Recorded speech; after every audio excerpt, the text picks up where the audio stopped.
toutes et tous d'être là, présents pour finalement discuter des problématiques effectivement de nos concitoyens.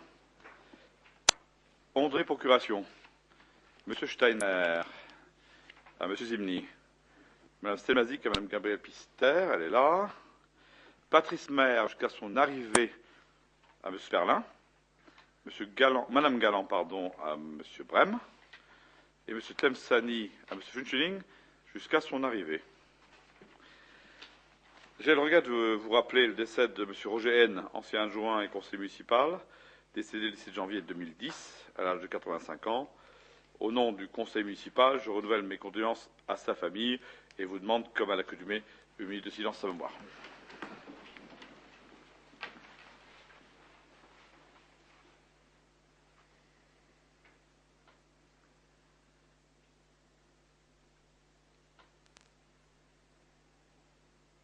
Merci beaucoup. Dans le cadre du point divers, bien sûr, je répondrai avec plaisir, en fin d'ordre du jour, à la question qui m'a été adressée par Mme Thierry-Joubert. On n'a pas un point supplémentaire, monsieur? Il est marqué là? Oui. Bien. Bon, allez, point supplémentaire. Je suis dans les points supplémentaires. Donc, je demanderai un point supplémentaire concernant une bourse de jeunes. Donc, ça ne pose pas de problème majeur. Je préfère qu'il passe maintenant, puisque le petit gars est déjà presque en stage. Donc, c'est important quelque part qu'on le fasse. Divers remerciements m'ont été adressés émanant de M. Michel Lesniak, président du mini-club Modèle Club de Bénin, pour la participation des services de la ville lors de la manifestation de course modélisme à l'Agora. Jean Bonnefoy, président du club de Jean-Maurienne, pour l'aide des services de la ville à l'organisation du tournoi en salle ou alligator qui a toujours effectivement le même succès.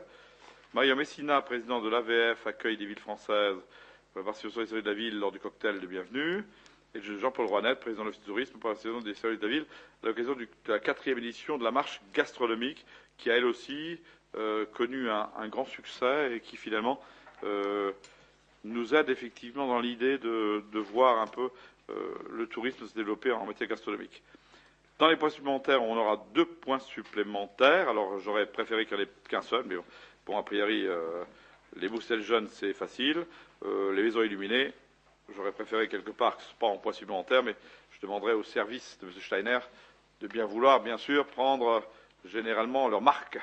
Alors il y a un nouveau chef de service, je peux bien comprendre une fois que, pour une fois, c'est quelque chose qui, quelque part, voilà, mais on ne le tolérera qu'une seule fois. Voilà. Y a-t-il des objections particulières là-dessus? Pas d'objection. Alors je vous présenterai aussi une motion qui est importante pour nous parce que je crois qu'on ne peut pas laisser tout filer de Saint-Avold vers ailleurs en ce qui concerne effectivement la recomposition médicale annoncée. Alors quand on dit annoncée, c'est bien sûr quelquefois l'annonce de certains députés qui croient finalement bien faire en annonçant les choses. Je crois que ce qui est important de dire aujourd'hui, c'est de se dire de quoi et comment va être composée l'offre hospitalière au niveau de la Moselle-Est et au niveau de notre bassin houiller. Et je demande effectivement la vigilance de chacun d'entre nous, pas la politique, la vigilance des uns et des autres, sachant que je n'approuve pas, M. Brem, et tu le sais bien, le décret du gouvernement de cette fin d'année qui finalement enlève à nos mineurs et à leurs familles un certain nombre de choses. Je ne suis ni d'accord et je le combattrai. Je ne comprends pas toujours l'attitude des syndicats, mais je le combattrai en tant que parlementaire parce que je trouve que c'est anormal quelque part que nous ne puissions pas redonner à des gens qui ont travaillé le fruit finalement de leur travail. On ne peut pas modifier les règles tous les 2 minutes. Lorsque nous, au niveau communal, on doit modifier des règles, on essaie de le faire dans la concertation. Je ne dis pas qu'on y réussit à chaque fois, mais on essaie d'y mêler à la fois la concertation de façon à ce que les choses se passent bien. Je trouve quelque part qu'un décret qui tombe à 31 décembre est quelque chose qui, à mon sens, n'est pas admissible. Je le ferai remonter comme il se doit, et c'est important que nous le fassions ensemble et en concertation. D'où l'objet, finalement, bien sûr, de cette motion qui n'a rien à voir directement avec le régime minier, mais qui a à voir avec Saint-Avold sur la problématique de la maternité. Il ne doit y avoir qu'un seul pôle naissance dans le bassin houiller, c'est Saint-Avold, c'est là où il y en a le plus, et c'est là, quelque part, où nous devons effectivement le mettre. Sur les procès-verbaux Y a-t-il des objections particulières sur les procès-verbaux du 23 octobre 2009 qui vous a été remis de la séance du Conseil municipal du 21 décembre? Pas de problème, Monsieur Brem. La rédaction des procès-verbaux des séances du 23 novembre, 21 décembre, qui vous a été expédiée par courrier du 3 février 2010. Pas de problème majeur. Voilà.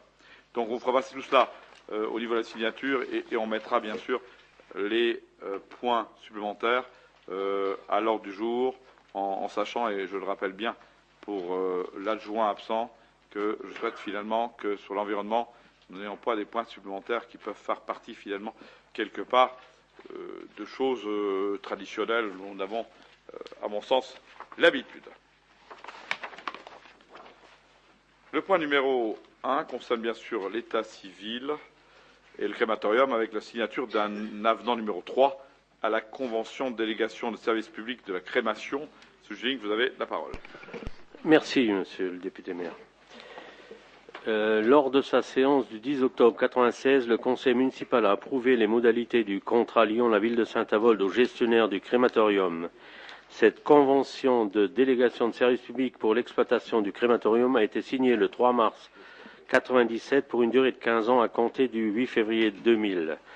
Entre-temps, il y a eu en 1999, alors attendez voir, en 2005 un avenant, en 1999 un avenant numéro 1, en 2005 un avenant numéro 2, et la présente délibération a pour objet d'autoriser Monsieur le maire à signer un avenant numéro 3, relatif lui aussi à la formule de révision des tarifs de crématorium prévue à l'annexe 3 de la Convention de manière à intégrer les changements d'indice.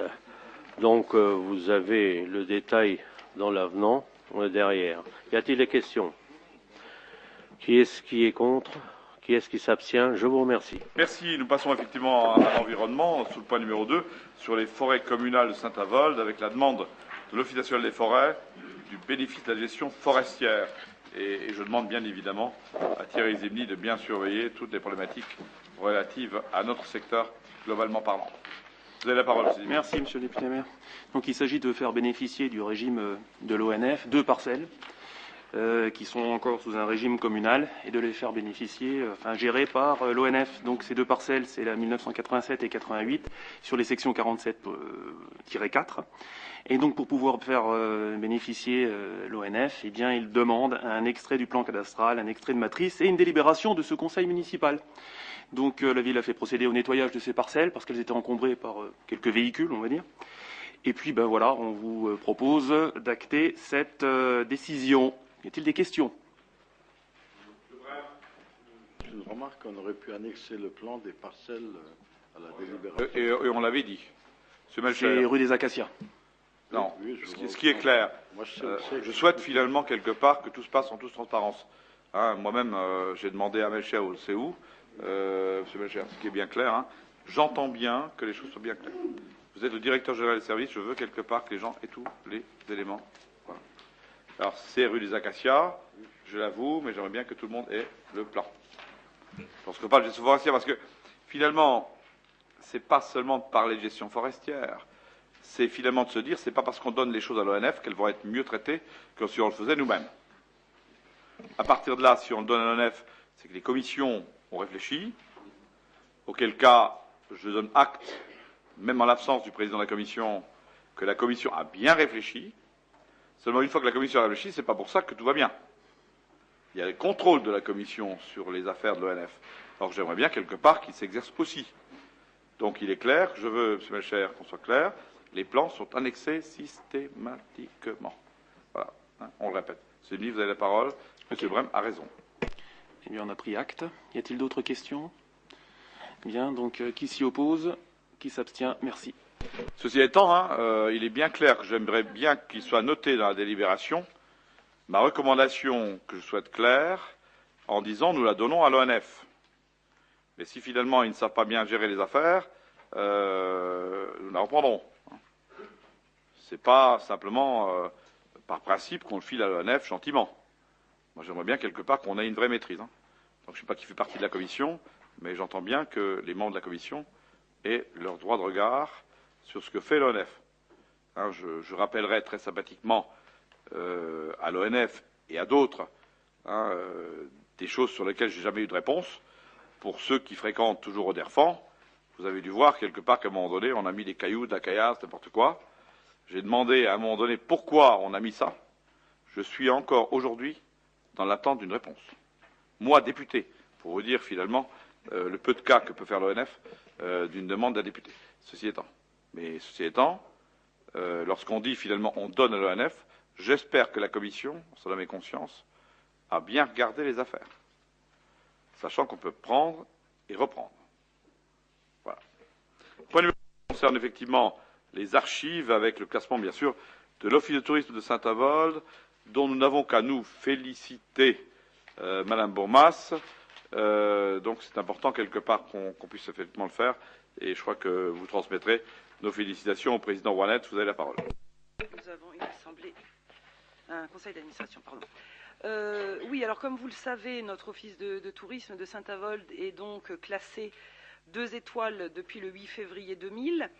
Cette classification donc est renouvelée tous les 5 ans. Ça a été le cas en 2005.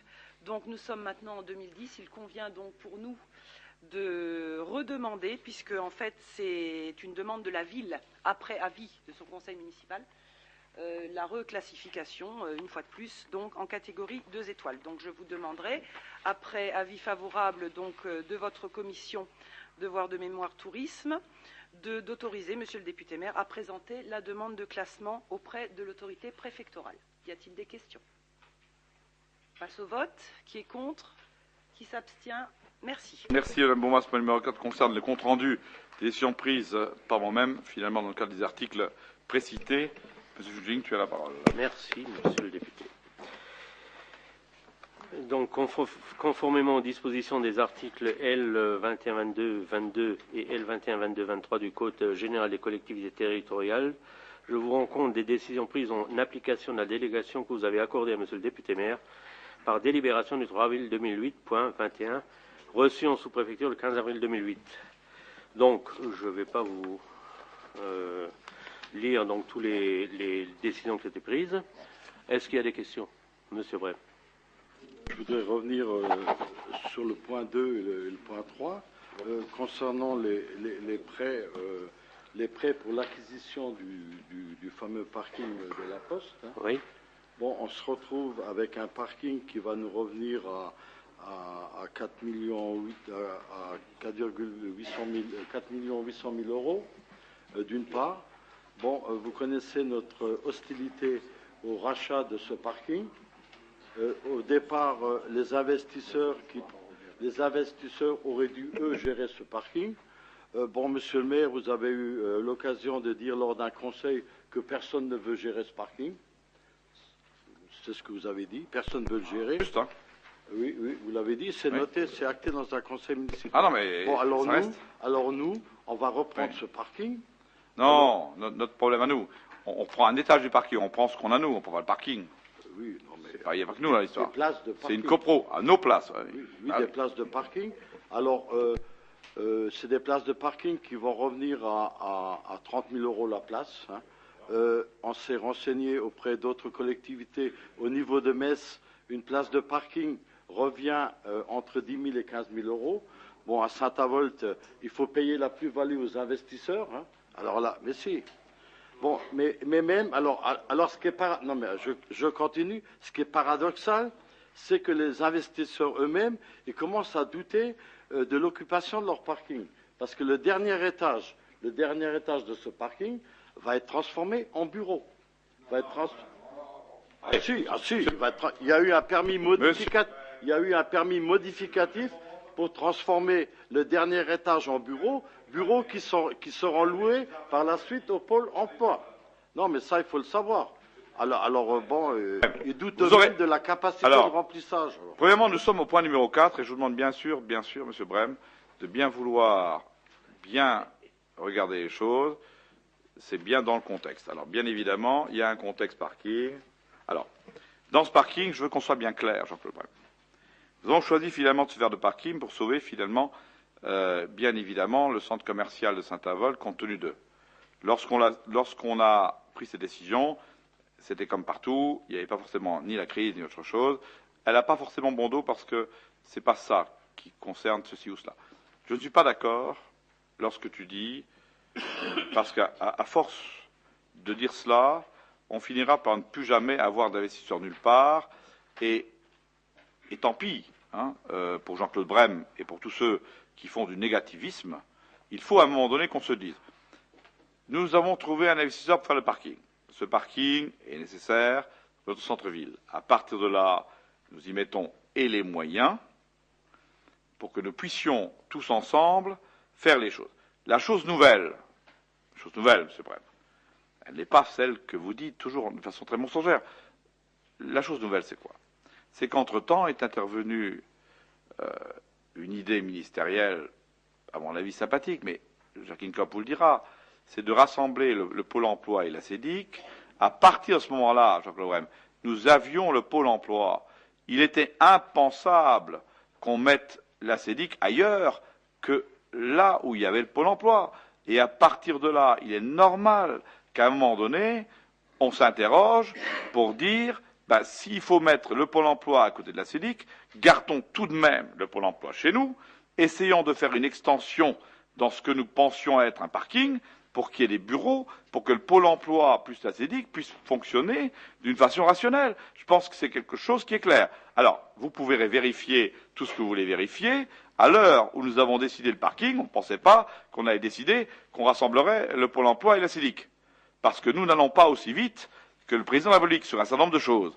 À partir de là, M. Brem, on ne peut pas faire un certain nombre de reproches. Alors, c'est pas dans le point numéro 4. On aura largement l'occasion de développer votre sympathique, finalement, petite chose. C'est comme une aiguille. M. Joubert, vous n'avez pas la parole.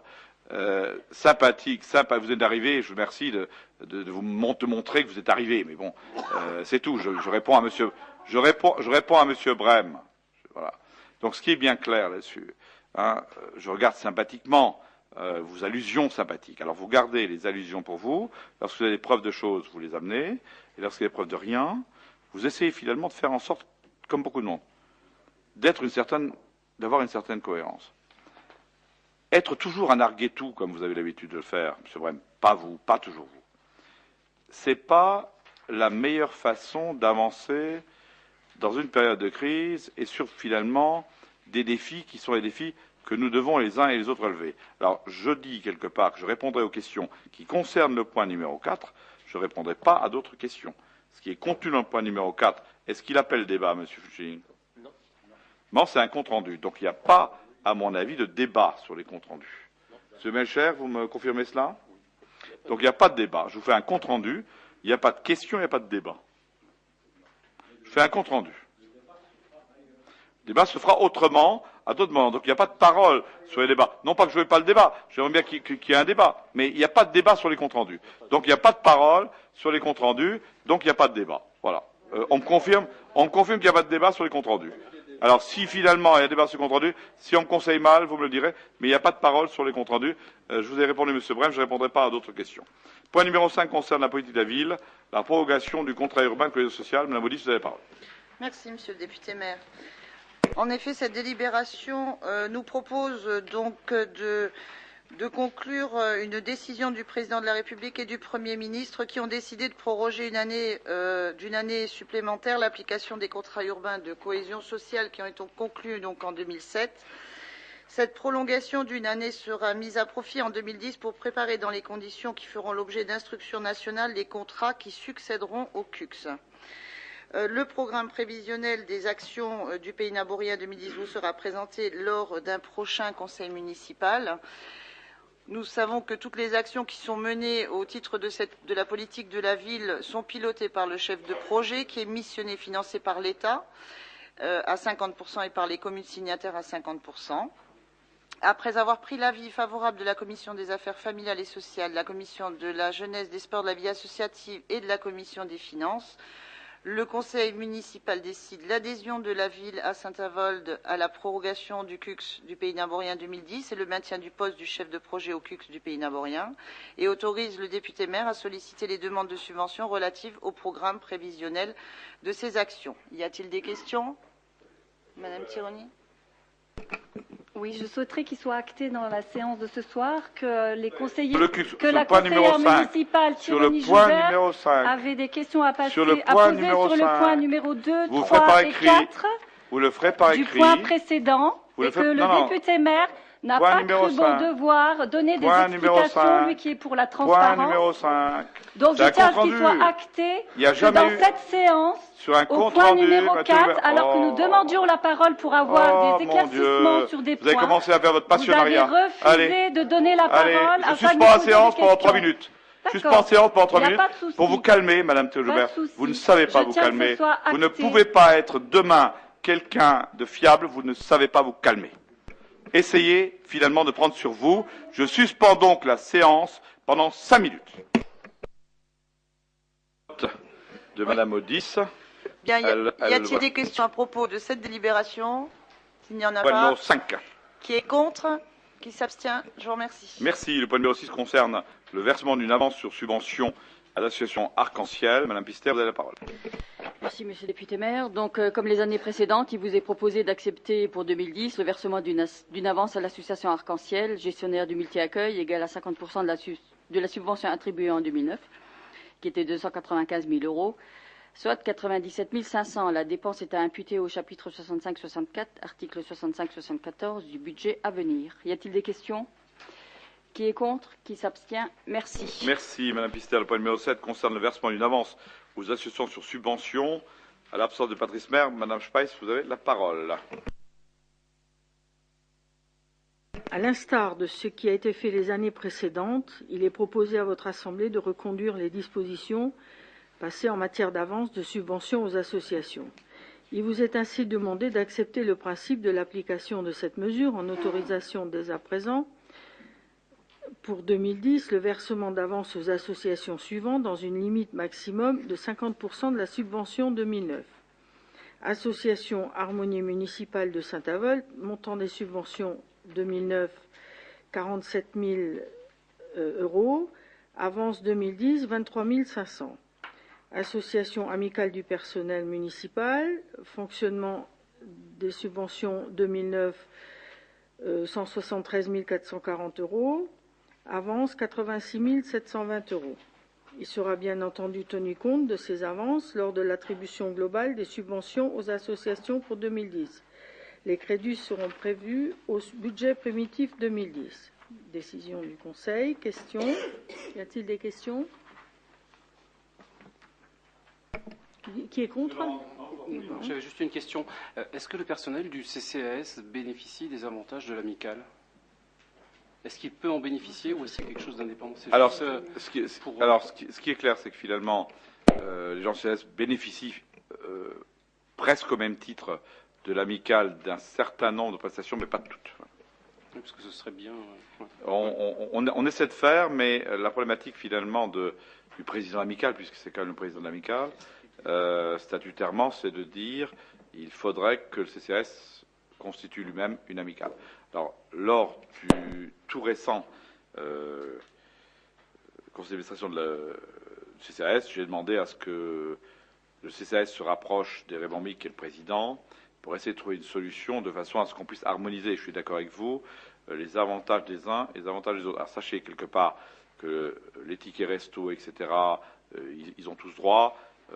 On est à la marge de quelque chose, mais ce qui serait bon, finalement, que nous puissions finaliser les choses ensemble. Hein, et vous avez raison. Maintenant, il appartient à la fois au président de l'amicale de bien se mettre d'accord. L'attitude du président de l'amicale, pour l'instant, étant de dire qu'il crée donc une amicale. Je dirais que la communauté de communes, par exemple, qui était dans le même cas, on aurait pu estimer, finalement, que une commune pourrait être dans le même cas, a créé son amicale et bénéficie, finalement, de choses. Voilà. Alors, il faut regarder. Par contre, il faut régler le problème. Là où je suis d'accord avec vous, M. Lang, c'est qu'il faut régler le problème. Ou alors, le CS crée une amicale, quitte à ce qu'il finalement il y ait des ponts entre les deux ou les trois amicales.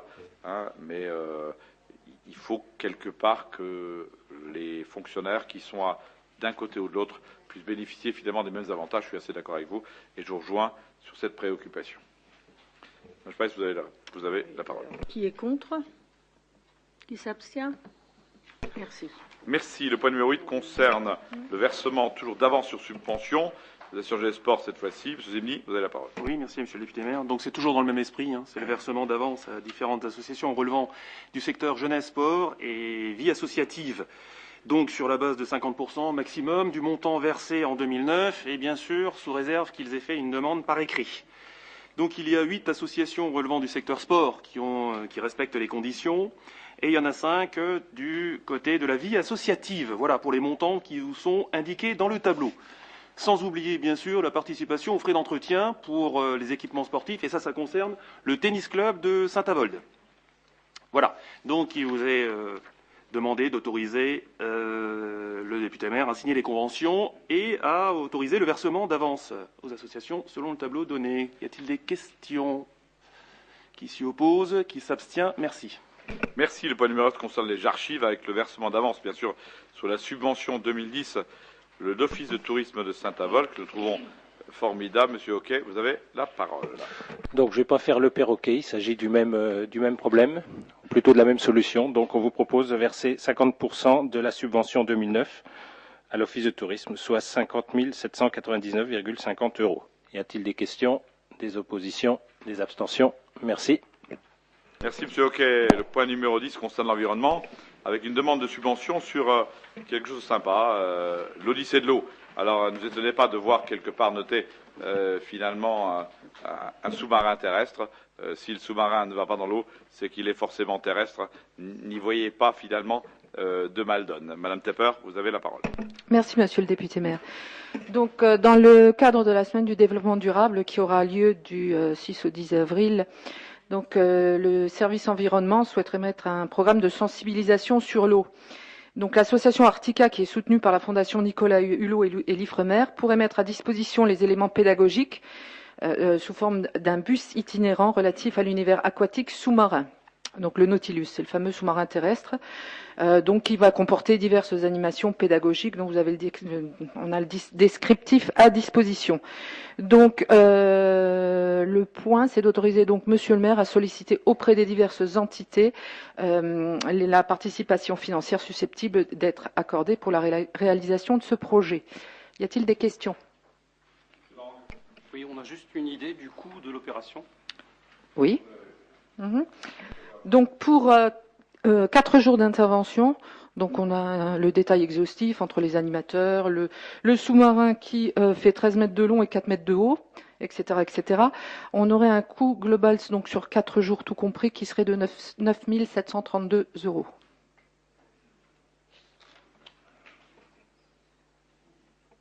Donc qui s'oppose? Qui s'abstient? Merci. Le point numéro 11 concerne la création d'une commission de délégation de service public. Monsieur Juling, tu as la parole. Bien. Donc, vu les articles du Code général des collectivités territoriales qui stipulent qu'après décision sur le principe de la délégation, il est procédé à une publicité et un recueil d'offres dans les conditions prévues au 3e et 4e alinéa de l'article L 1411-1, les plis contenant les offres sont ouverts par une commission. Il est procédé selon les mêmes modalités à l'élection de suppléants en nombre égal à celui des membres titulaires. Le comptable de la collectivité est un représentant du ministre chargé de la concurrence, siège également à la commission avec voix consultative. Donc, peuvent participer à la commission avec voix consultative un ou plusieurs agents de la collectivité ou de l'établissement public désigné par le président de la commission en raison de leurs compétences dans la manière qui fait l'objet de la délégation de service public. Bon, je ne vais pas vous lire tous les autres articles. Donc, on vous propose comme membre de la commission les mêmes membres que la commission d'appel d'offres. Voilà. Donc, vous les avez. Alors, l'idée, c'est finalement de ne pas créer des commissions pour des commissions, oui, de prendre les gens de la commission d'appel d'offres qui faisaient l'unanimité, puisqu'on a des gens de l'opposition, on a des gens de chez nous, de dire finalement, ben voilà, cette commission sera et vous fera office pour nous de commission de délégation de service public si, dans l'avenir, nous avions à faire autre chose. Alors, si tout le monde est d'accord, on fait comme ça, et si les gens ne sont pas d'accord, nous votons sur le même type, effectivement, de proposition. Voilà. Question. Mathieu Loubert, vous avez la parole. c'est pas une question, c'est une remarque. Je trouve fort regrettable qu'on ait eu à payer plus de 23 000 euros la société stratégie et gestion publique de Schiltigheim pour savoir comment créer une commission de délégation de services publics et pour créer le cahier des charges. Je trouve qu'on aurait pu se passer de cette dépense si on avait eu des compétences à l'interne. Ce qui est clair, je vais vous répondre très gentiment parce qu'il ne faut pas toujours taper sur les fonctionnaires. Je crois que ça n'avance à rien et vous l'apprendrez peut-être dans votre vie de taper sur tout le monde en croyant que les choses avancent plus vite. Je crois que ce qui est important de dire, c'est que aujourd'hui, le cahier des charges doit être quelque chose qui soit finalement une vraie finalité, dans laquelle il ne manque pas une virgule, qui soit inattaquable au niveau juridique, etc. Et je pense pour cela, il vaut mieux quelque part s'approprier les compétences plutôt que d'essayer de faire soi-même et de mal faire. En tout cas, ce qui est clair, et je le dis très franchement, nous n'avons pas sur place les compétences. Alors, on peut le déplorer, seulement un petit ouvert, les choses se font comme partout. Hein. On n'invente pas un certain nombre de compétences dans des spécialités que nous avons besoin une fois tous les tremblements de terre. Donc je dirais que les délégations de service public en matière culturelle, on n'y pensait pas, on essaie de voir si on peut faire des économies. Ce n'est pas des choses que nous avons besoin tout le temps, et ce n'est pas des compétences que doivent avoir nos agents tout le temps non plus. Donc dire finalement que nos agents sont forcément incompétents, c'est très facile. Essayer de faire en sorte de leur donner en supplément la compétence qui permette de faire un bon cahier des charges inattaquable me paraît, en ce qui me concerne, meilleur. Donc ne tirons pas toujours sur les mêmes. Essayons finalement de les aider à bien faire. C'est comme ça qu'on m'a appris la pédagogie. Monsieur Brem. Effectivement, dans le même ordre d'idées, on aurait pu déjà... Oui. Non. On aurait déjà pu, au niveau des cabinets de consultants, faire un appel d'offres. Hein. Bon, je pense que sur le marché, il y a d'autres consultants qui ont les mêmes capacités de faire le même travail à moindre coût. Bon, l'objectif aussi, c'est de faire les choses à moindre coût. Bon, surtout dans la période présente. Je crois quelque part, ça n'a pas été le cas. Alors bon, c'est vrai, qu'on soit bien. Ça n'a pas été le cas. On peut s'interroger le pourquoi du comment. Non, mais nous, on sait bien quelque part. Nous, on sait bien, Jacques Lebrem, que le reproche traditionnel sur lequel on aura encore toujours à lutter l'oncle Fuchsing et tous les membres, c'est dire que nous sommes finalement les cigales et vous êtes les fourmis. Seulement, le gros problème entre vous et nous, c'est que vous ne faites rien et que dès l'instant où vous ne faites rien, vous ne dépensez rien, puisque vous ne faites rien que finalement des critiques stériles et sympathiques, même si elles sont quand même sympathiques, mais quelque part, être confronté aujourd'hui aux réalités quotidiennes appelle un sens de responsabilité auquel je rends hommage, parce que le sens de responsabilité, ce n'est pas forcément toujours critiquer d'une façon très stérile. C'est avoir les choses claires. Alors quand on dit, bien évidemment, on va trouver quelqu'un qui va nous faire un cahier des charges en matière culturelle, qui va peut-être faire moins cher, qui va peut-être être bon, gratuit. Mais Monsieur Brem, c'est pas comme ça. Il faut trouver quelqu'un de compétent, en capacité de faire. Si déjà nos gens ne sont pas en capacité de faire, essayons d'avoir quelqu'un de compétent. Et croyez-moi, parce que vous avez le droit de regarder, à la lecture des références des gens, on ne peut pas dire, Monsieur Brem, que les personnes à qui on a fait appel sont des gens complètement ignorants des cahiers des charges. Je crois que c'est important qu'on le dise. Il ne faut pas toujours, effectivement, avoir comme règle de tirer en disant, bien sûr, qu'on peut avoir moins cher. Bien sûr. Moi aussi, je peux vous faire des routes avec moins de macadam. Bien sûr, je peux vous faire des choses avec moins de choses. Quelle est aujourd'hui la garantie, même pour vous, opposition, qui pensez toujours narguer les choses en disant « nous sommes comptables de rien parce que nous sommes opposants ». Erreur. Vous êtes conseiller municipal responsable. Alors vous avez le droit d'être responsable devant rien et devant personne, mais vous êtes quand même conseiller municipal responsable. Ça veut dire quelque part, vous regardez très gentiment, M. Brem, les références du candidat qu'on a choisi, et ensuite vous critiquez à l'aise. C'est quelque chose qui vous sait gré, mais croyez-moi, a priori, même dans l'hémicycle de l'Assemblée nationale, pour faire finalement quelque part un parallèle entre les gens que vous connaissez bien, même très souvent, Maxime Grémetz m'applaudit, alors que quelque part, on dit les choses sensées. Vous ne l'avez pas encore fait, et je vous invite à le faire, parce que tout n'est pas toujours aussi négatif que vous souhaitez finalement le dire ou le faire dire. Monsieur Brem, voici ma réponse qui clôt les interventions. Monsieur Junig, vous avez la réponse. Vous avez la parole. Bien. Alors, qui est-ce qui est contre? Qui est-ce qui s'abstient? Donc, l'opposition. Madame Bessin, non. D'accord. Non. Non. Madame Bessin, c'est pas absolu. Il y a quand même des gens qui savent réfléchir. Voilà. Merci. Point numéro 12 concerne Monsieur Temsani, s'il vous plaît. Le lancement d'une procédure de délégation de service public concernant, bien sûr, la salle de spectacle du Centre culturel Permesmer, sur lequel, je dis bien, qu'on soit bien clair ensemble, c'est pas du tout quelque chose, une usine à gaz. On est en train de regarder si on peut faire quelques économies. On le regarde ensemble, sachant que si ça aboutit à dire qu'on n'en fait pas, nous ne faisons rien de plus. Nous revenons à la case départ. C'est une étude que nous faisons. Une de plus, dira Mathieu Joubert, comme ça l'évite, ça lui évite de prendre la parole. Mais ce qui est bien clair, c'est que finalement, la finalité, c'est bien celle-là. Il n'y a pas de malice, il y a simplement des calculs d'apothicaire pour savoir si on peut faire quelques économies là-dessus, ce qui rejoint ce qu'a dit M. Brem. Pour une fois, nous serons d'accord. M. Juing, vous avez encore la parole. Merci, Monsieur le député maire. Bien, donc le Code général des collectivités territoriales et notamment ses articles suivants et les décrets y relatifs, l'avis favorable du comité technique paritaire du 14 décembre 2009, l'avis de la commission consultative des services publics locaux du 20 janvier 2010 favorable, dont un avis défavorable, il faut que je le précise. Le rapport de présentation transmis aux membres du conseil municipal et annexé à la présente délibération.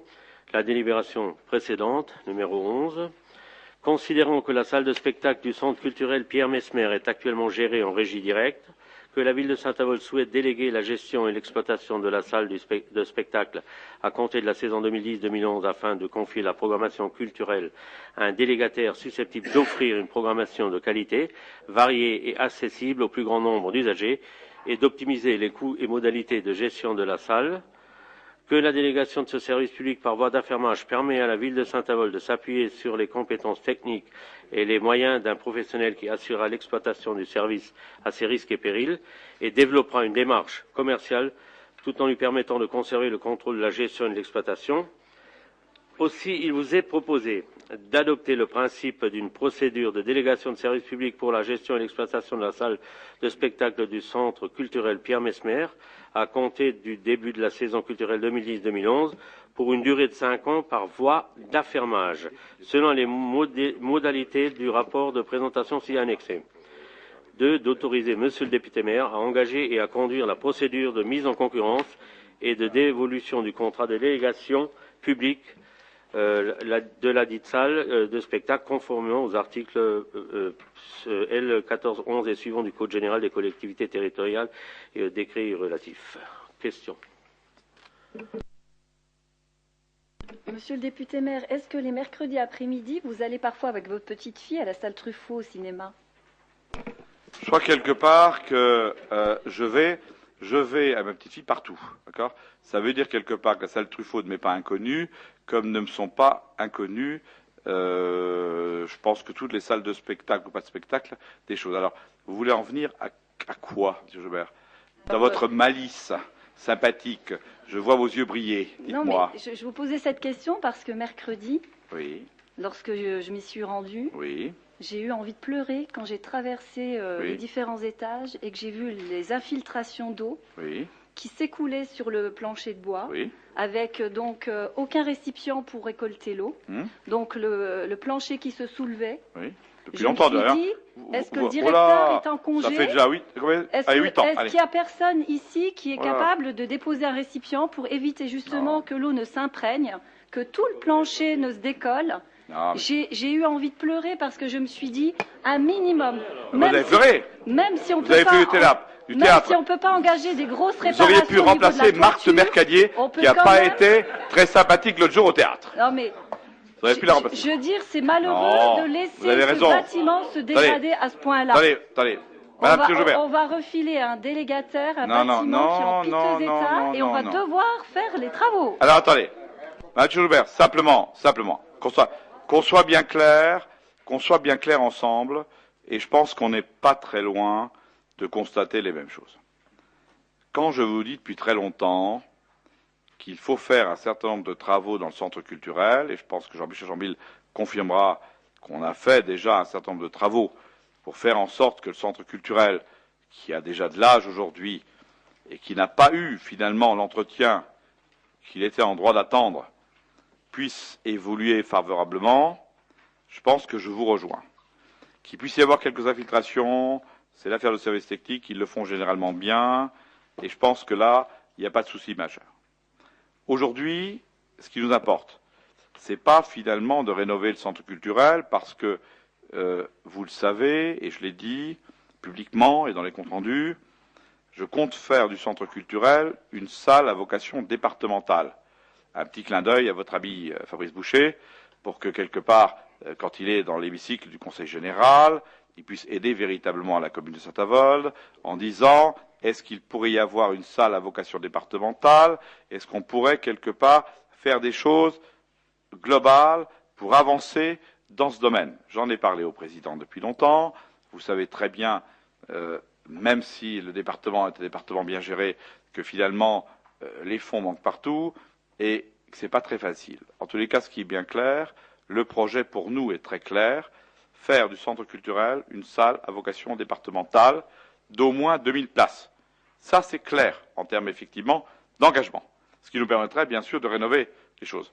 Maintenant, on parle aujourd'hui de procédure. La procédure ne concerne que la salle de spectacle. Elle ne concerne ni les bibliothèques, ni le cinéma, que nous gardons pour nous, parce qu'on pense finalement quelque part qu'il est important que nous puissions garder cela. Alors, je vous rejoins sur l'idée, bien évidemment, qu'il faut faire de l'entretien. Je vous rappelle très simplement que nous faisons un maximum d'entretien sur tous les édifices communaux. Je vous rappelle encore, parce que je l'ai dit, que nous avons trop d'édifices communaux et qu'il faut quelque part qu'on se sépare de certains, et même si à un moment donné les gens ne sont pas toujours d'accord, on a trop de choses qui nous appartiennent, on ne peut pas faire 1000 toits à la fois, 17 écoles, etc., etc. Hein, je vous rappellerai la liste exhaustive des choses. Le centre culturel fait partie de nos préoccupations. Nous essayons de faire au mieux. Nous ne pouvons pas faire plus que nous n'avons d'argent. Nous devons finalement solliciter l'aide et du département et de la région sur un certain nombre de choses. Sachez que nous avons souhaité l'aide du département sur l'idée de faire une salle départementale. Je vous conseille finalement d'être mon intermédiaire auprès de Fabrice Boucher là-dessus. Mais ce qui est bien clair aussi, c'est que, bien sûr, qu'il y a à l'intérieur du centre culturel, et j'en ferai la remarque au directeur, des agents dont le rôle est de pallier à la problématique, finalement, des fuites et d'autres. S'ils n'ont pas été capables, je retiendrai effectivement, M. Joubert, ce que vous m'avez dit, et je demanderai à M. Melcher de le vérifier, parce que ce qui est important, c'est que nous ayons néanmoins dans nos services pas 350 agents qui regardent, mais 350 agents qui agissent. Et là-dessus, je suis assez d'accord effectivement avec ce que vous me dites. En tous les cas, ce qui est clair, nous devons tous aller, parce que le centre culturel, qui n'a pas eu la chance d'avoir l'entretien nécessaire, doit demain se fondre dans une salle à vocation départementale pour Saint-Avold. C'est important et c'est un projet que je souhaite voir venir à Saint-Avold et pour lequel j'ai l'assentiment du président du Conseil général de la Moselle. Et toutes les aides, d'où qu'elles viennent, seraient effectivement la bienvenue, de façon à ce qu'on puisse avancer sur l'entretien du centre culturel qui, comme vous le voyez, même si on a, Jean-Michel Chambil en fera la liste, changer les fenêtres, ceci et cela, on est loin d'eux. Hein, je vous rappelle, sur l'abbatiale, on est à la 11e tranche. Je pense que si on devait faire des tranches au centre culturel, on en aurait pour un certain nombre d'années encore. L'idée générale des choses est celle que j'essaie finalement d'inculquer à cette majorité et à l'opposition. C'est que nous n'avons pas besoin d'avoir trop de bâtiments.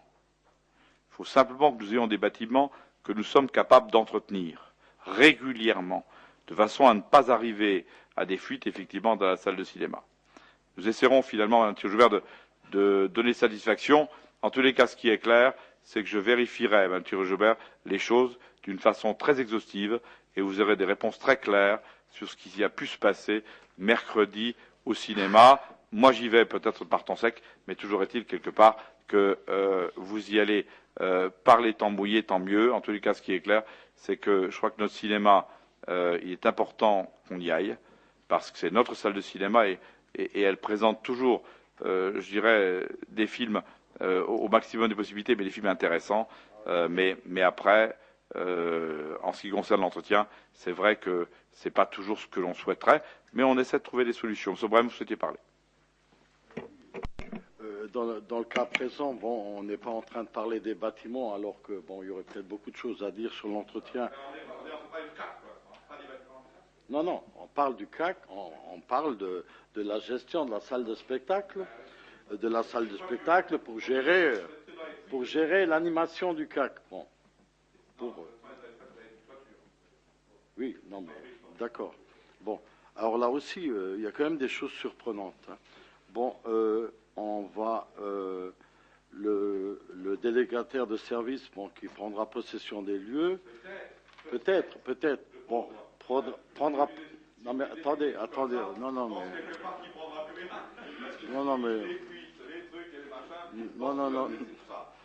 alors,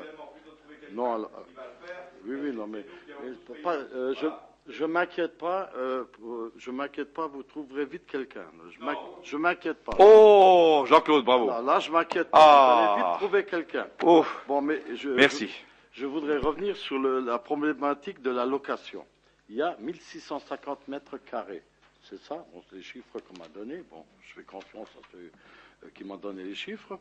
Et on va louer 1650 mètres carrés pour 1781 € par an. Ça fait même pas de 200 € par mois. Alors moi, je voudrais savoir si à Saint-Avold, on peut louer 1650 € de locaux commerciaux pour même pas 200 € par mois, d'une part. Bon, et pourquoi qu'on en arrive à ça? Mais ne change pas la valeur locative. Non, attendez. La valeur locative. Oui, monsieur le maire, on a pris la valeur locative. Oui, exact, on a pris. C'est pas moi qui l'estime. Pas moi qui l'estime. On a fait un système de péréquation pour trouver que, bon, si d'aventure un jour vous êtes amené à louer votre maison, oui, bah, j'espère que vous allez la louer à la valeur locative qui figure sur votre fiche d'imposition. Ah bah, hein, d'accord. Jean-Claude, c'est pas sûr. À 300 € par mois, pas... non mais à 300 € par mois, à ce moment-là, on pourrait louer une maison de 100 mètres carrés. Bon, s'il y a des fuites dans le toit, et il faut mettre, et s'il y a des fuites dans le toit, il faut mettre des seaux pour l'eau. Jean-Claude, il faut tenir compte de ça. Et on peut pas louer, les choses. Non mais après oui. C'est nous qui payerons les travaux. Oui. Bon, après je continue. Le prestataire de service, s'il va louer, bon, comme il va gérer tout ça, il louera la salle en particulier. La location de la salle, c'est 1700 €. C'est 1700 €. Oui, c'est vrai, Jean-Claude. Non, dans le cadre, maintenant, aujourd'hui, si on loue la salle, elle va nous rapporter, si on loue la salle pour une... Ça nous a jamais rien rapporté. On demande 1700 €. Jean-Claude. On demande 1700 €, c'est le tarif. Non, Jean-Claude. Ce qui est important pour nous de dire aujourd'hui, laissons faire la consultation. Tu es comme certains dans la commission d'appel d'offres, on regarde si on trouve quelqu'un à même de prendre les choses. Si on le trouve, tant mieux pour nous. Si on ne le trouve pas, tant pis pour nous. C'est pas la peine de faire des grands débats. S'il y a quelqu'un qui veut la prendre, on peut la donner si on fait des économies. Et si on n'en fait pas, on la prend pas. Il n'y a pas mort d'homme, il n'y a pas de problématique, il n'y a pas lieu à grand débat sur les choses. Monsieur Lang, vous souhaitez... Oui, monsieur le maire, j'ai encore une question. Par rapport dans le rapport de présentation au Conseil que vous nous avez fourni, on trouve une petite clause où si jamais effectivement ce prestataire n'arrivait pas à équilibrer ses recettes en exploitation, en contrepartie, la ville lui fournirait une subvention annuelle. Vous pouvez nous en dire plus et quel est le montant qui est prévu? Non. Alors, ce qui est clair, monsieur Lang, ce qui est clair. Aujourd'hui, non, faut pas... C'est ce que vous nous avez donné, monsieur. Monsieur Lang, Je n'invente pas. mais je peux aussi vous expliquer les choses. Vous étiez conseiller municipal dans une autre vie. Vous êtes redevenu conseiller municipal. Je pense quelque part qu'entre-temps, vous n'avez pas oublié les choses. À un moment donné, il faut quand même savoir les choses. Aujourd'hui, le centre culturel nous coûte une somme X. Il est bien évidemment clair que j'ai dit que si nous trouvions un prestataire de service qui nous prenait les choses, ou un délégateur de service public qui nous prenait les choses, et que quelque part nous puissions gagner de l'argent, tout dépend à quelles conditions il la prend. Si quelque part il a besoin d'une subvention d'équilibre, mais qui n'est pas aussi importante que ce que nous donnons, nous gagnons toujours de l'argent. Le delta compte. Ça veut dire que quelque part, il y a les plus et les moins. Il faut quelque part qu'il y ait en bas le plus. S'il n'y a pas le plus, ça ne sert à rien. Mais si quelque part, pour avoir le plus, il faut finalement renoncer peut-être à quelque chose en se disant il reste quand même un plus, j'ai fixé finalement le plus intéressant. Si on ne gagne pas 100 000 euros, ça ne sert à rien, je l'ai dit. Et si on ne gagne pas 100 000 euros, ça ne se fera pas. Point barre. À partir de là, les conditions que nous pouvons les uns et les autres discuter X ou Y ne servent à rien. Alors vous pouvez bien dire subvention d'équilibre, pas subvention d'équilibre. La question est claire, c'est que personne ne va vous prendre au centre culturel à perte. Personne. Maintenant, tout dépend si nous gagnons ou nous ne gagnons pas d'argent. Si on gagne de l'argent, c'est bien. Si on ne gagne pas d'argent, c'est tout. Mais il faut essayer. D'autres l'ont fait, nous essayons. Alors, ce qui est dramatique dans la vie de tous les jours, et je le dis à M. Lang très sincèrement, parce que quelque part, je vous sais un homme sensé, c'est que quand on essaie quelque chose, on le fait pertinemment. On ne le fait pas par plaisir. On essaie au vu d'essayer de gratter quelque chose. Alors, laissez aller les choses à la fin, et ensuite, bien évidemment, que nous trouverons un équilibre ou nous ne trouverons pas. Il sera bien temps, à la fin, de nous poser d'autres types de questions. Quand on m'interpelle sur quelque chose, en règle générale, je vais au bout des choses. Il y a certaines personnes dans la salle qui m'ont interpellé sur d'autres problématiques qui sont des problématiques plus commerciales ou des problématiques commerciales qui ne sont pas tout à fait déontologiquement claires. On va au bout des choses. Je pense qu'on fermera l'édifice. Et celui qui me regarde sait de quoi je parle. Mais on va au bout des choses, tranquillement, pour qu'on arrive à des vraies solutions. Et je pense qu'on y arrive toujours. Maintenant, il faut le laisser essayer. On ne peut pas toujours avoir des bâtons dans les roues avant, après, pendant. Je crois qu'il faut laisser faire les choses. Maintenant, il est bien clair que si on ne fait pas d'économie, M. Lang, il n'y aura aucun problème. Mais si on fait une économie, malgré le fait de donner un subvention d'équilibre, je ne vois pas pourquoi ce ne serait pas le cas. Voilà, c'est tout. Nathalie Joubert pour la dernière fois, parce qu'on va pas faire un grand débat, oui. On aura l'occasion de le faire. Vous êtes une grande... écoutez, c'est l'arrivée de votre mari qui a fait que finalement, voilà, vous êtes lancé dans le débat. Ça y est. Bien. Donc moi je me rappelle quand on a mis en place la direction de ce CAC, que vous aviez dit voilà, pour des raisons de service, le directeur que j'ai choisi, qui n'avait rien à voir avec le monde de la culture, qui avait des domaines de compétences tout autres du fait de ses expériences professionnelles passées. Donc, vous avez dit pour des raisons de service, monsieur, il faut l'installer à côté du CAC. Donc, vous nous avez demandé ici au conseil municipal de voter un bail pour qu'il puisse, qu'on puisse prendre en charge des loyers de plus de 1 000 euros à l'époque. Hein, ça fait 8 ans à peu près. Donc, ce directeur était logé à côté du CAC. La ville donc payait tous les mois depuis 8 ans 1 000 euros par mois. Donc, je me dis, si à un moment ou un autre, on veut changer de politique culturelle, c'est qu'il faut quand même faire le constat que la personne et la façon dont elle a dirigé les choses n'ont pas permis à un moment ou à un autre justement d'avoir des spectacles de qualité à un prix qui pouvait être assumé par la ville. Non, je crois que... Je voulais savoir donc si le contrat de ce directeur était tout, si le bail du directeur courait toujours, si le bail court toujours, pour combien de temps? Si on trouve un prestataire qui accepte qu'on lui délègue ce service, est-ce qu'on délègue aussi le logement de fonction et est-ce qu'on continue à payer un bail pour un directeur qui peut accepter de partir travailler pour le délégataire? Parce que j'ai quand même lu le rapport de présentation que vous nous avez mis là. le directeur peut accepter de partir. Bah, écoutez. Je dis, si quelque part les commissions se font en conseil municipal, je supprimerai les commissions pour que tout se fasse en conseil municipal, ici, devant, comme ça quelque part, M. Gilbert. Si finalement, par le biais sympathique, le compte rendu sera donné aux journalistes aussi, parce qu'il faut aussi qu'on soit clair. C'est bien si quand par c'est le biais sympathique, qui est envoyé à tout le monde, mais pas au conseil municipal, qui appartiennent à la commission, si par le biais, Mme Gilbert, non, fort. On va se regarder dans les yeux. Si par le biais des journalistes, on veut faire un effet d'annonce, moi ça me gêne pas, faites-le. Mais qu'on ne fasse pas perdre de temps des gens. Les commissions, j'ai toujours répété, M. Gilbert, vous êtes d'accord avec moi, dans un fonctionnement normal. Un fonctionnement normal. Hein, j'ai omis de poser une question en commission. Je peux la poser ici. Alors, oui, mais. Rassurez-moi. Rassurez-moi. J'ai posé Madame la question. Est-ce que moi, je suis d'accord. Posez toutes les questions du monde. Moi, je vais supprimer les commissions.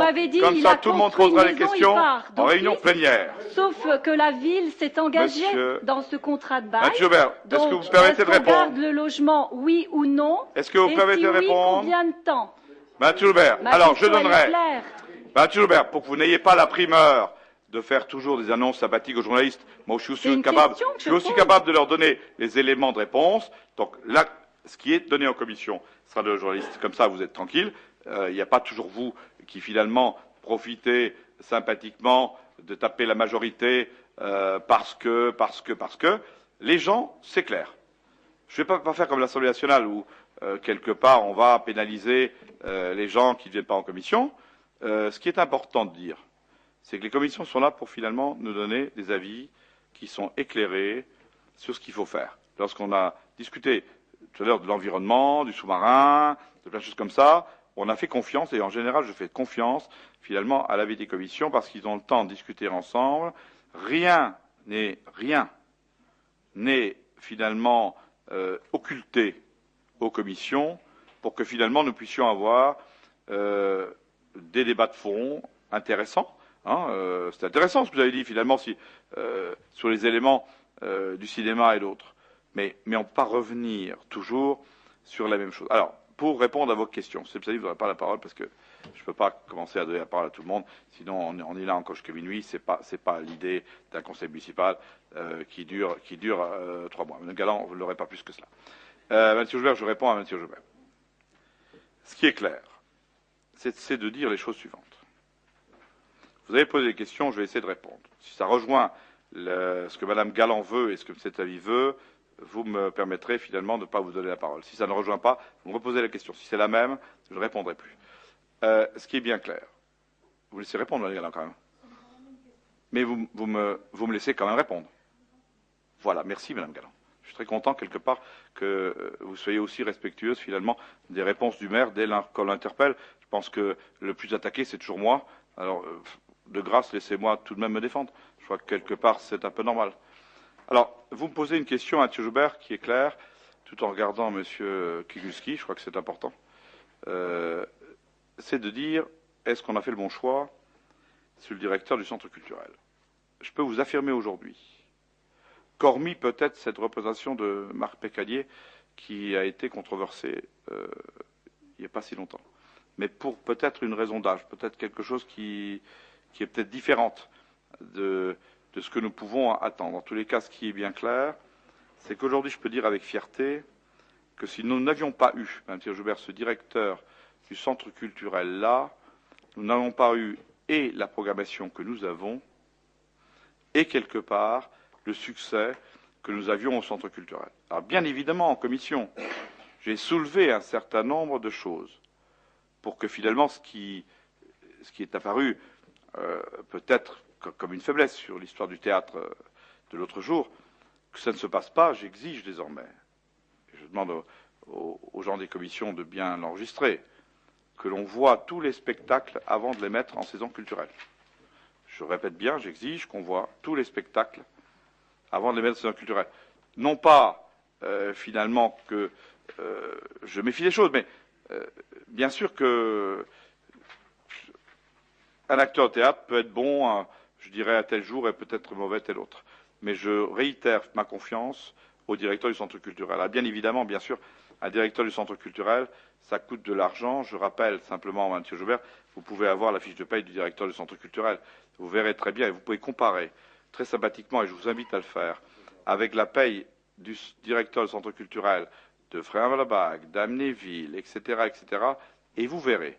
Et je vous invite finalement à le faire. Ce serait un exercice intéressant, et vous verrez quelque part qu'il est bien bien loin de tous les payes des autres directeurs des centres culturels. Alors quand on veut dire finalement des choses, il faut savoir de quoi on en parle. En tous les cas, ce qui est clair, c'est qu'aujourd'hui, vous parlez finalement de ce logement de fonction, qui existe toujours encore à l'heure actuelle, qui n'existera plus dès lors qu'il aura notifié son déménagement. S'il notifie son déménagement, il n'y aura plus finalement de logement de fonction pour lui, mais il y aura peut-être une indemnité de logement. Mais ce qui est clair, c'est que le délégataire de service public, il fera ce qu'il veut. Si dans la délégation de service public, il veut embaucher le directeur, il embauchera le directeur. À partir de là, les conventions entre le directeur et le privé seront la convention entre le directeur et le privé. C'est plus notre affaire à nous. Nous, le problème, M. Joubert, ce qui est bien clair, c'est que nous avons un centre culturel qui nous coûte X. Si demain il nous coûte X moins 100 000, c'est bon. S'il ne coûte pas X moins 100 000, c'est terminé. Et je crois que c'est ça l'important des choses. Alors, on peut épiloguer pendant 20 ans, c'est pas finalement cela qui nous fera avancer. Madame Galland, vous souhaitiez. Oui, je ne faisais pas partie de la commission, donc j'ai découvert un petit peu les conditions du fermage, donc c'est pour ça que je me permets de vous poser. Donc en résumé, nous recevrions un loyer de 1 800 € par an. La personne, le délégataire, recevrait toutes les recettes des spectacles, plus éventuellement des recettes de buvette, puisque d'autorisation de buvette il y aurait. Il aurait éventuellement une subvention qui lui serait versée par la ville. Et évidemment, s'il y a des spectacles et s'il voit qu'il y a des dégâts dans la salle et qu'il a besoin de travaux, c'est nous qui assumerions, ville, propriétaire des locaux, qui assumerions les travaux. Est-ce que c'est une bonne affaire? Voilà, c'est ce que je veux savoir. Madame Galland, alors, je connais bien votre bon sens. Alors, vous arrivez un peu en retard sympathiquement, c'est bien, mais ce qui est clair, et ce que je dis très gentiment, c'est la chose suivante. Lorsque vous avez un locataire, quelle est la charge du locataire, quelle est la charge du propriétaire? Les choses sont claires. Je pense quelque part que votre cher époux pourra vous donner tous les renseignements qu'il faut, puisque quelque part, il y a une association sabbatique qui connaît tout. Donc, laissez-lui vous indiquer le bon chemin. En ce qui concerne les choses, je répète ce que dit Mathieu Joubert, je répète exactement la même chose. Si le delta entre les plus et les moins fait un plus pour la ville, c'est intéressant. Si le delta entre le plus et le moins, chose que je ne ferai pas à l'affront à l'enseignante, le plus et le moins, il n'y a aucun problème là-dessus. Donc ce qui est bien clair, c'est que s'il y a un plus pour la ville, il est intéressant quelque part qu'on le regarde. Il n'est pas du tout de ma nature de dire les choses avant qu'elles ne soient actées.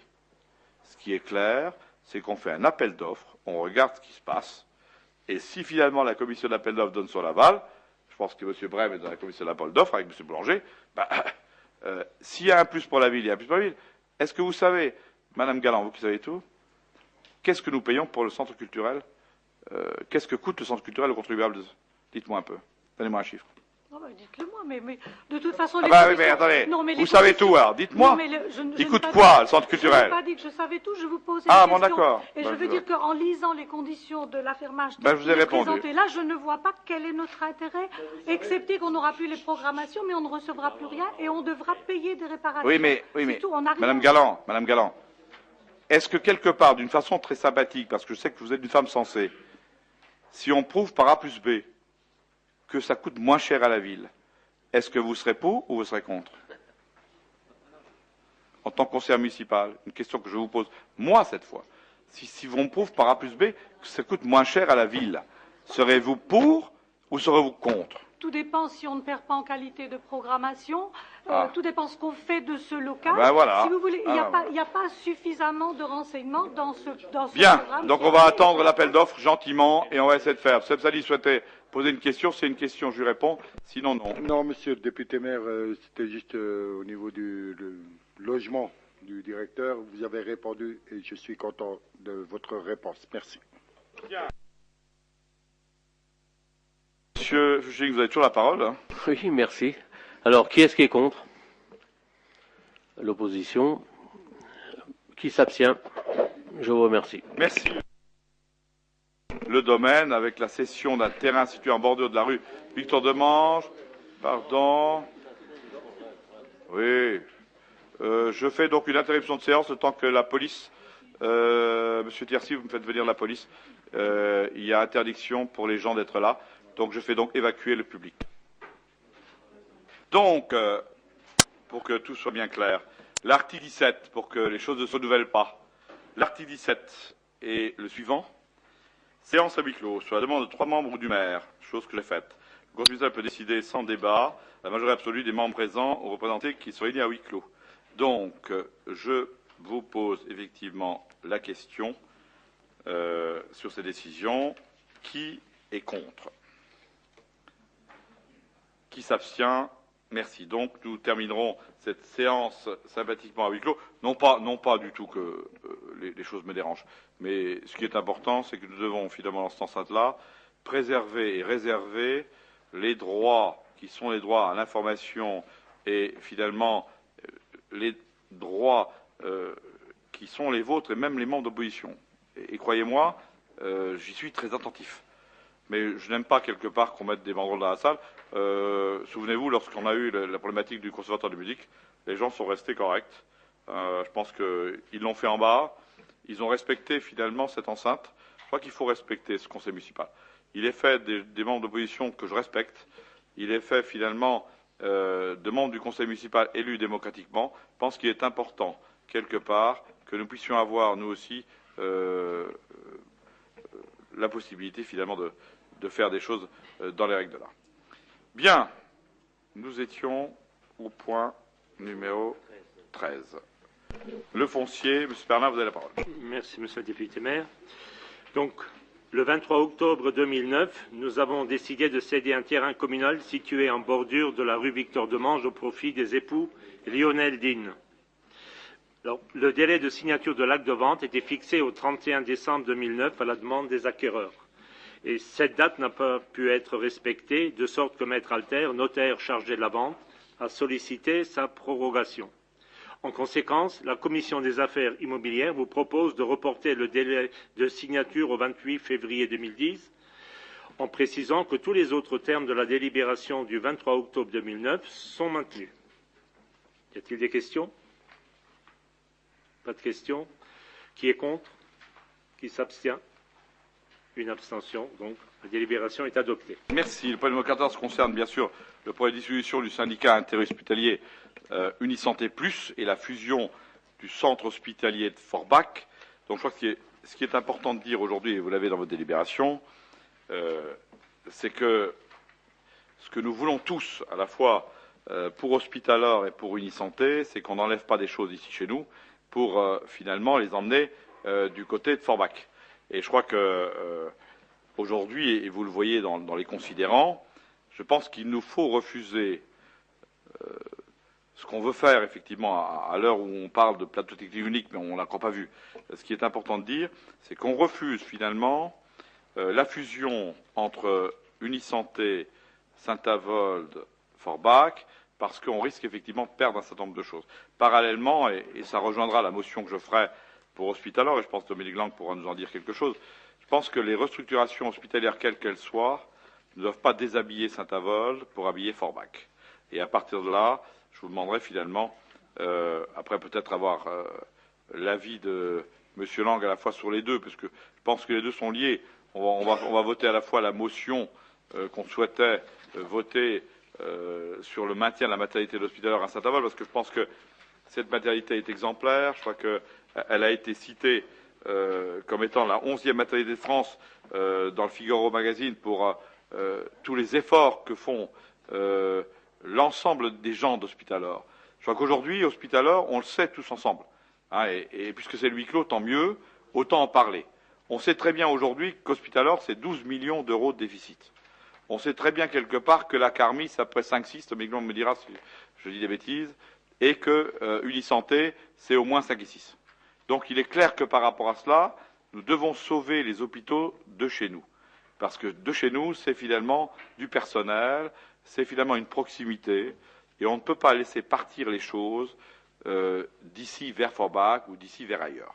Je crois qu'il est important que nous puissions faire. Alors, pourquoi aujourd'hui, finalement, cette motion qui vous est proposée, je pense que vous l'avez sous les yeux, hein, c'est la motion pour le maintien de la maternité de l'hôpital. Alors, je passe de l'un à l'autre, mais c'est vraiment deux choses qui sont attenantes. Je pense que nous devons garder la maternité hospitalière parce qu'il nous faut un pôle enfance chez nous. Nous sommes l'endroit où naissent la plupart, où sont nés peut-être la plupart de nos enfants, ou au moins la plupart des gens de chez nous. Il y a plus de 1000, je crois, naissances à Christian-Labor. Il y en a près de 800 ou 660, je crois, d'après ce que m'ont dit les sages-femmes d'Hospitalor. Je crois que le pôle naissance doit rester à Saint-Avold. Alors bien sûr, qu'entre les docteurs, ils ne s'entendent pas. Entre un docteur qui veut rester à Saint-Avold et l'autre qui veut finalement faire la néonate du côté de Forbach, je pense que si Unisanté doit faire un choix, c'est mettre son pôle santé à Saint-Avold et non pas à Forbach. S'il faut faire quelque chose, c'est comme ça que ça doit se faire. Et parallèlement, pour la problématique de la fusion Unisanté, j'ai bien peur qu'en acceptant la fusion d'Unisanté Saint-Avold avec Unisanté Forbach, tout aille quand même à Forbach et pas à Saint-Avold. C'est pour ça, quelque part, que je vous demanderai le vote sur, effectivement, la dissolution du syndicat Unisanté Plus et la fusion des centres de Marie-Madeleine et de Forbach. Je vous demanderai finalement de voter contre et d'accepter la motion. Et je laisse parler M. Lang, qui fait partie finalement d'Hospitalor et qui peut peut-être nous donner son avis à lui sur, effectivement, tout cela. Le problème de la fusion d'Unisanté, c'est le risque de voir disparaître des services, des prestations qu'on retrouve aujourd'hui sur l'hôpital Le Mire. Aujourd'hui, on est à la tarification à l'activité, on est à 100% de tarification à l'activité. Les établissements aujourd'hui doivent équilibrer leur budget. L'ARH leur impose d'équilibrer leur budget, et il y a deux moyens pour équilibrer un budget d'un hôpital. Soit on augmente son activité de soins, soit il n'y a pas d'autre solution. L'autre part, la grosse part du budget d'un hôpital, c'est quoi? C'est le personnel. Donc, aujourd'hui, finalement, ce qui est fait sur les 12 millions d'euros qu'est-ce qu'on dit à l'hôpital aujourd'hui? Séparez-vous d'un certain nombre de services. Et pourquoi ils veulent se séparer de la NAT? C'est de dire que la NAT leur coûte du pognon. Donc, ils voudraient séparer de la NAT, ils pourraient descendre un peu les déficits. Mais nous, notre problème à nous, ayant Hospital en direction à côté de chez nous, ayant finalement un hôpital d'envergure, c'est surtout de ne pas laisser partir ni Hospitalor, que l'État trouve le moyen, avec l'ARS, de financer les choses et après de faire en sorte qu'il y ait une fusion globale, mais sans perte, effectivement. Et ce qui vient de l'exemple, c'est que si on met le doigt, si on accepte une fusion ou une autre, on risque effectivement de voir partir les choses. oui, parce qu'en fait, si on regarde, il y avait déjà des projets entre Hospitalor et l'hôpital Le Mire, notamment en ce qui concerne les services de pneumologie. Il y avait eu des projets qui ont été montés sur les phases plutôt actives et les phases plutôt de soins de suite. Il y avait une organisation qui était proposée entre les deux établissements.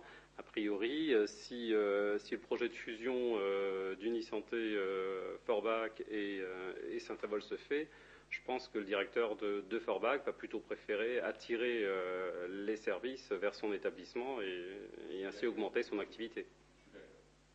Donc ça veut dire en fait, en résumé quoi? C'est perte de service pour le client, le patiental ici sur Saint-Avold et surtout sur toute sa région. Parce que si la maternité de Saint-Avold ferme, ça veut dire quoi? Les gens qui aujourd'hui venaient encore des secteurs de Creuswald, de Boulay ou de Créange, demain, ça m'étonnerait beaucoup que ces gens aillent à Marie-Madeleine. Donc en fait, sur le bassin houillé, on n'aura rien gagné au niveau patient. Au contraire, la fuite de patients, on ne l'aura pas réglée.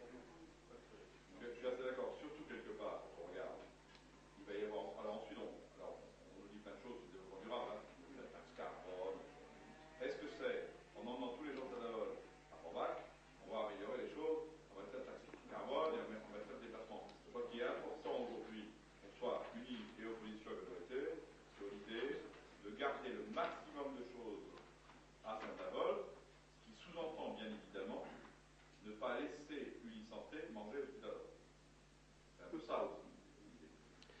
faire, en essayant de regrouper Pierre et Paul et Jacques, on va laisser 12 millions d'euros de déficit tout seul, et à un moment donné, on va dire, monsieur, vous partez, ou alors vous transférez votre personnel de là vers là, de là vers là.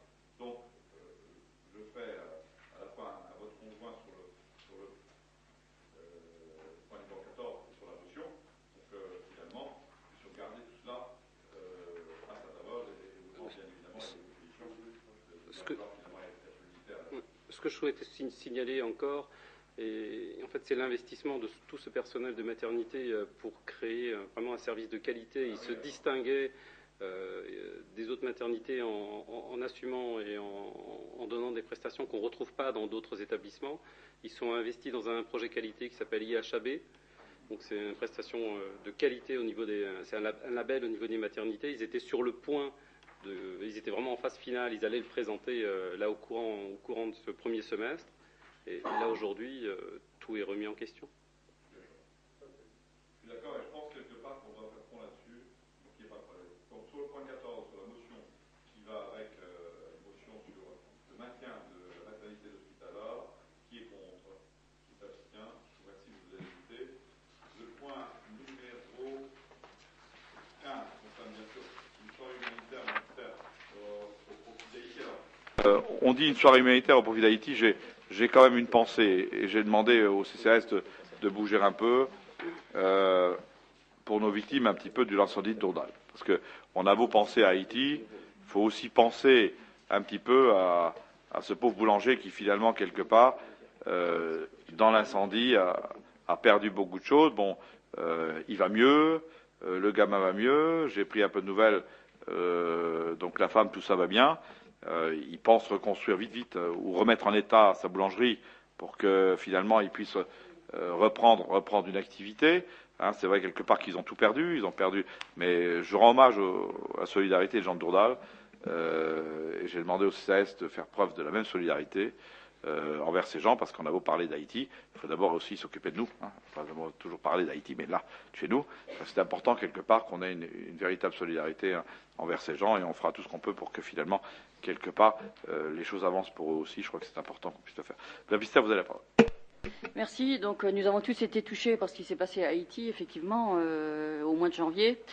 Donc, qui était déjà l'un des pays les plus pauvres de la planète, qui a fait des milliers de morts, des centaines de milliers de morts et de blessés. Donc, la ville de Saint-Avold souhaite apporter soutien et solidarité à ce peuple et envisage de s'associer avec la société Précis Diamant pour la co-réalisation d'une soirée humanitaire du type revue de cabaret, dont l'intégralité des recettes serait reversée à l'association en but humanitaire Croix-Rouge française, antenne de Saint-Avold. Donc le spectacle sera présenté dans la grande salle du centre culturel. Vous y êtes d'ailleurs tous cordialement invités. Vous pouvez y venir dans la grande salle, il pleut pas, donc il n'y a pas de souci. Le jeudi 25 février à 20h30. Donc d'un commun accord avec Précieux Diamant qui propose le spectacle à titre gracieux, tous les artistes étant bénévoles. Le tarif d'entrée est fixé à 12 €. La municipalité mettra à disposition le centre culturel ainsi que le personnel technique. Donc, à titre prévisionnel, il vous est proposé d'inscrire une somme de 10 000 € au budget du centre culturel, donc en recettes et en dépenses. Voilà, y a-t-il des questions? S'il n'y a pas de questions, qui est contre? Si, pardon. Non, j'ai juste une question annexe.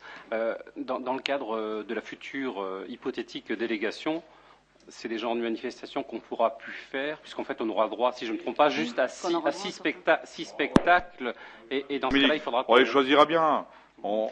Ça nous obligera finalement aussi à être... alors, ça veut dire quoi? Ça veut dire qu'on mettra quand même dans la Convention que lorsqu'on a des circonstances exceptionnelles, on aura le droit, ça c'est pas le problème.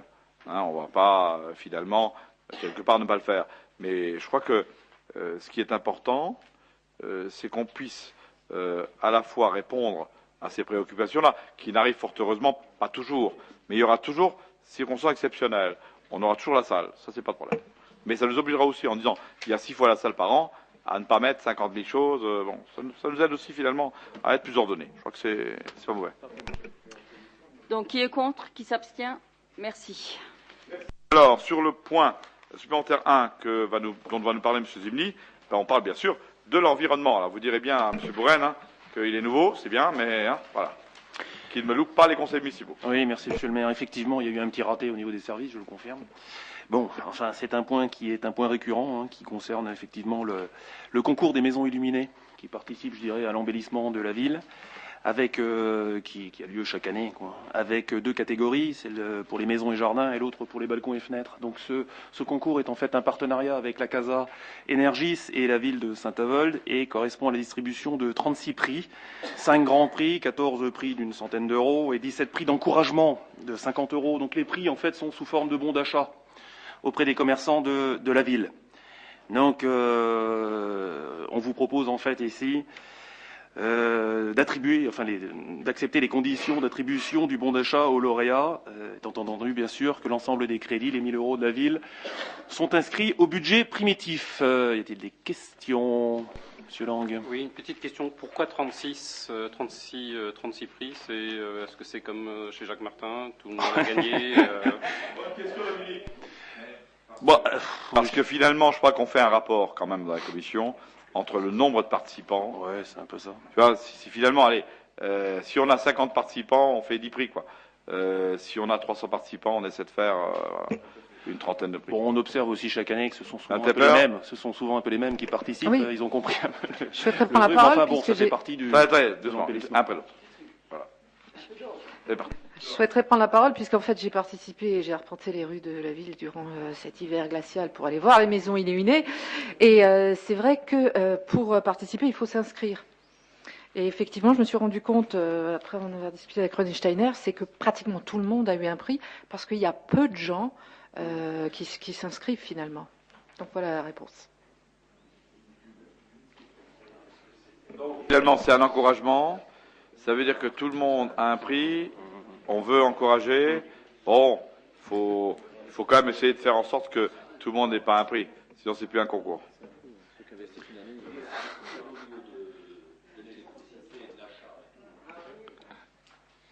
Non mais, il y a un investissement. Non mais je pense que c'est clair. Le gars qui s'inscrit achète, à mon avis, lui, à titre perso, quand même, un certain nombre de choses. Hein. Ça lui coûte un peu de pognon. Hein. Je ne sais pas quel est l'achat minimal si on veut décorer sa maison sympathiquement, mais je pense qu'il y met au moins une bonne centaine d'euros minimum. Je sais pas.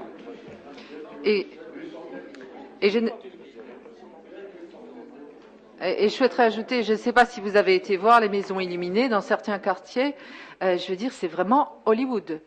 C'est vraiment phénoménal. Ah ouais. Donc je pense que les gens qui font ça, c'est au-delà de gagner un prix, bravo. Hein.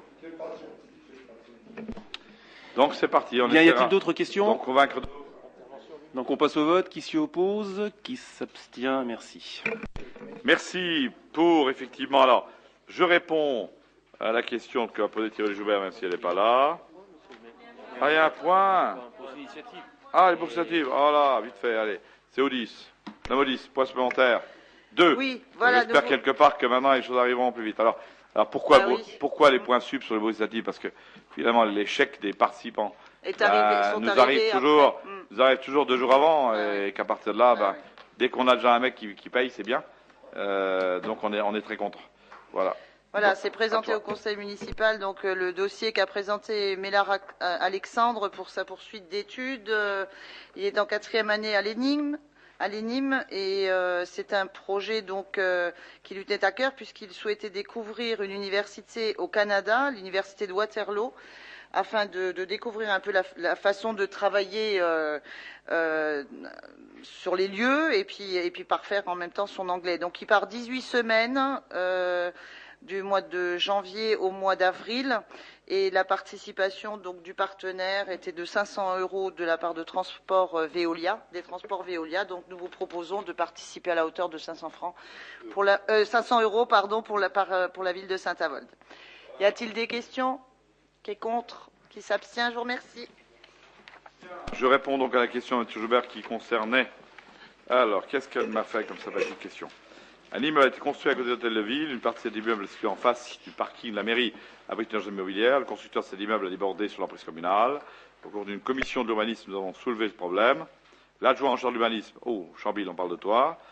Ingénieur en génie civil, nous a répondu qu'il avait donné l'autorisation au constructeur de déborder sur la partie communale alors que cette emprise se trouve dans le domaine communal inaliénable. Ce constructeur a déjà par ailleurs détruit le faux banal du carré de la Marcelle lorsqu'il a érigé son bâtiment et ce contre l'avis de l'AVF. Quand allez-vous prendre la décision de faire détruire la partie de l'immeuble qui empiète sur le domaine communal à côté de l'hôtel de ville? Si tel n'est pas le cas, nous serions contraints d'actionner la justice. Alors actionner. Ma réponse. Dans le cadre du projet de construction d'un immeuble à côté de l'hôtel de ville, la société MDB Promotion a sollicité la commune pour aménager une rampe d'accès pour les personnes à mobilité réduite sur le domaine communal. Concernant la procédure de déclassement, une enquête publique a eu lieu du 14 au 28 janvier 2009 avec avis favorable sans réserve du commissaire enquêteur, sans réserve non plus finalement des gens qui auraient dû dire finalement je ne suis pas d'accord. Je vous rappelle que M. Brem et M. Lang, vous connaissiez, sont membres de la commission de l'urbanisme. Les travaux étant pratiquement terminés, l'important définitif pourrait être réalisé. Une délibération entérinera la vente de cette parcelle lors d'un prochain conseil municipal. Vous aurez donc tout loisir, messieurs et mesdames d'opposition, de faire en sorte de revenir sur la question. Voilà. Excusez finalement le fait de mettre un peu d'ordre ici et là. Sachez que je respecte beaucoup l'opposition, que je continuerai à le faire, mais qu'il y a des règles pour chacun d'entre nous. C'est finalement, cette salle n'est réservée qu'aux conseillers municipaux, elle n'est pas réservée à tous les gens qui, tous les jours, avec des banderoles ou autre chose, tenteront de perturber la séance. Bonne soirée à chacun et chacune d'entre vous.